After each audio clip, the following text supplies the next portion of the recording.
Welcome back to the Reload Bench. Typically, I start buying Christmas presents for the following year, the day after Christmas. All throughout the year, I buy Christmas presents and I put them in a box. About October, I open up the box and I inventory the presents to see what I've got and maybe see if maybe there's something that I forgot to get for somebody or was I trying to get a bunch of different things to make something and it's kind of incomplete or whatever it is. And from October right up to Christmas, I'm kind of getting a few last minute things. Maybe something's changed and somebody won't like this gift, or I forgot somebody, or well, for the most part, the last minute gifts come down to, or I really shouldn't call them last minute gifts, but the gifts that I get later are because I like getting my kids lots of stuff. I like giving them as many things as possible. And normally, my kids get firearms related gifts. Sometimes it's a firearm, sometimes it's a cleaning kit, sometimes it's ammunition, magazines, all kinds of different things, books, tools, you name it. And my kids have what they need basically to get started as young adults if they want to continue on going to the range and carrying a firearm and doing that sort of thing. I haven't got them into reloading yet, but hey, you never know. Regardless, Christmas in our house is usually something that is firearms related, and that's just the way it is.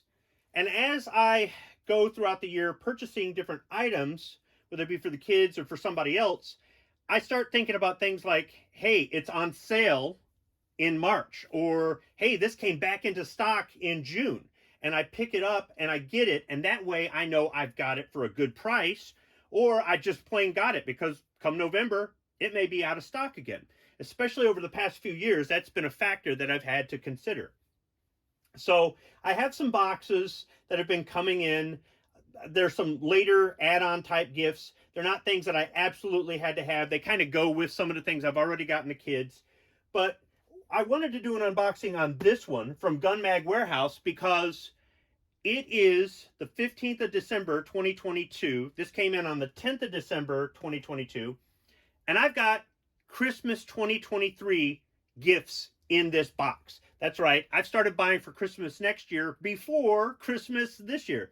So let's get it open and I'll show you what I got. And then I'll show you at the end the gift for next year. So I've got the buck pocket knife here. I'll just go ahead and cut the cardboard tape. It's taped up really good.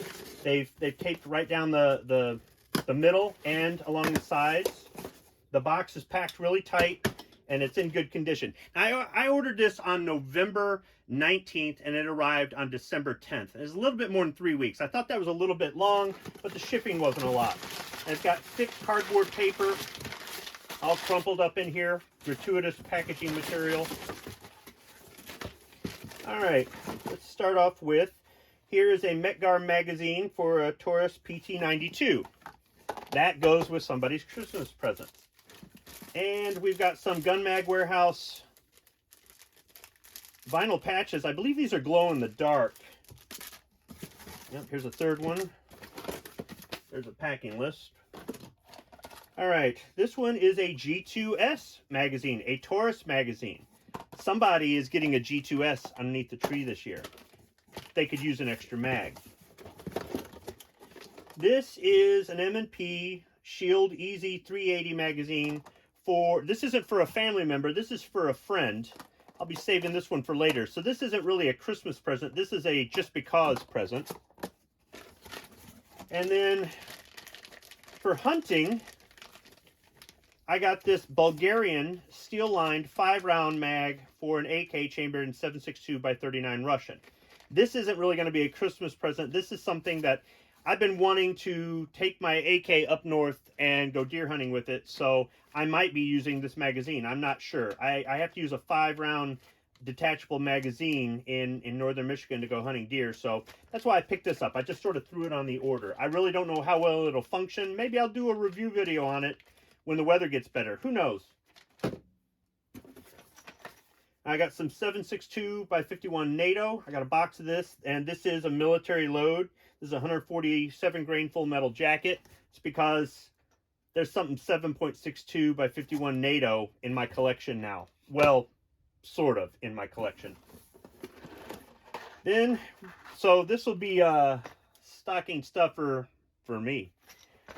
Then we've got a stocking stuffer for one of the kids. It's 115 grain, full metal jacket, Federal 9mm Luger with brass cases, so Dad can reload it.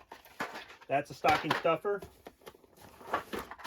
And Federal 180 grain, 40 Smith & Wesson full metal jacket with brass cases, so once again Dad can reload it for one of the other kids.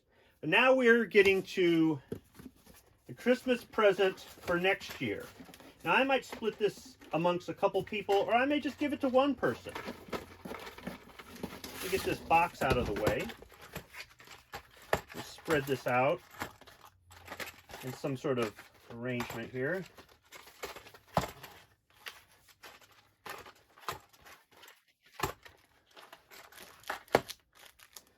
So this is 9 boxes of PMC X-Tac 62 grain. This was $9.99 a box. And you might be going, yeah, but you had to pay shipping. Shipping for this entire order was $9.99. I wasn't going to buy this ammunition. I was buying mostly the magazines and some stocking stuffers and a hunting mag. But I threw this on the order because you can't beat that price. Now, let's talk about what this would cost if I went local, if I went to the nearest sporting goods store, which is a very short drive, and they always have ammo in stock. How much would this cost? And it's a local sporting goods store. The 62 grain is $18 a box. Now, some people might go out of their way. They might have to drive across state lines to go to try to find a deal on something like this. Some people might pay as much as $11.99 a box for this, whereas I paid $9.99. Now, somebody might go, yeah, but they use cash and you use credit. Well, I turned right around and paid the credit card off after buying this, and I got points on the credit card that I can use later towards, say, our family vacation or towards a firearm purchase. So I really don't see that as a negative. Yeah, but, you know, they were able to go to the store and see it for themselves before they bought it. I've never had Gun Mag Warehouse send me anything that's junk, so PMC is good ammunition. I'm really not that worried about it. As a matter of fact, I didn't have to drive a couple hours or, you know, deal with crowds or anything else like that. This was delivered right to my front door. So I just don't see it as a negative experience. But now some people might. Look at this guy. He looks like he just robbed an FFL. Look at him. He's just so proud of himself. But he paid too much. And he had to drive to go get this stuff. So I'm just saying. So if you're looking to get some mags for your firearms and you want kind of a one-stop shopping experience, Gun Mag Warehouse is that sort of website. I will say that they don't keep everything in stock. It's in and out of stock, and that's one of the things I don't like. Also, waiting 3 weeks or more for shipping, even if it's only $10, that's just, it's a little bit long to wait. But otherwise, I've had a pretty good experience with Gun Mag Warehouse, and the fact that I can add ammunition to my order, pay less than what I would at the store, and just roll it right into the cost of the shipping and everything else, it works out really good. Now I'm ahead of the game for Christmas 2023. Thanks for watching.